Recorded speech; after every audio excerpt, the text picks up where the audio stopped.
Welcome to Space to Ground. I'm Sandra Jones. This week, 2 spacewalk dates were postponed as managers review leak data, and the crew on board space station completed ham radio calls to students on the ground.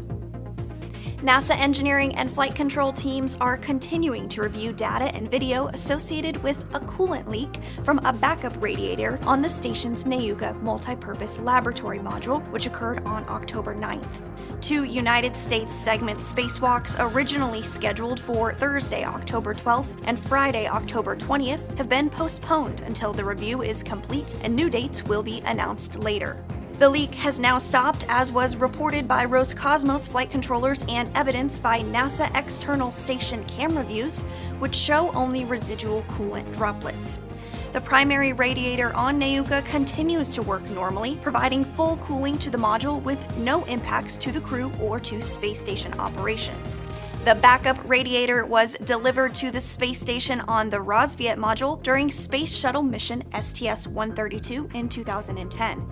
It was transferred to the Nayuka during a Roscosmos spacewalk in April. Teams on the ground continue to investigate the cause of the leak, and additional updates will be made as soon as available. Students, did you know you can speak to an astronaut on board space station? The International Space Station ham radio has allowed groups of students in schools, camps, museums, and planetariums to speak with people living and working in space since the earliest space station expeditions. This week, NASA astronauts Jasmine Mogbelli and Laurel O'Hara, as well as European Space Agency astronaut Andy Mogensen, spent time speaking to students around the world. As the space station passes over a school or another location that receives a signal from the space station, there is typically a 9-minute window to make contact with the space station crew. On Saturday, October 14th, an annual solar eclipse will be visible in parts of the Western Hemisphere and will be seen by millions of people. So you may wonder what an eclipse looks like from the space station. Over the years, we have received spectacular images of the Earth from the space station during such events. You can see the circular shadows on the surface of our planet as the moon moves in front of the sun. Hopefully, the orbiting crew will have a chance to view the eclipse, but you will have a couple of ways to see it.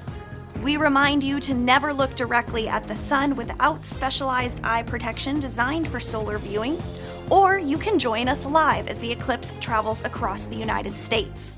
Watch the Ring of Fire 2023 annular solar eclipse starting at 11:30 a.m. Eastern. And that's Space to Ground for this week. Thanks so much for watching. You can bring space station research straight to your inbox through the weekly ISS newsletter. For the latest research, stories, videos, podcasts, and more, head to nasa.gov/ISS-science to sign up. We'll see you next week.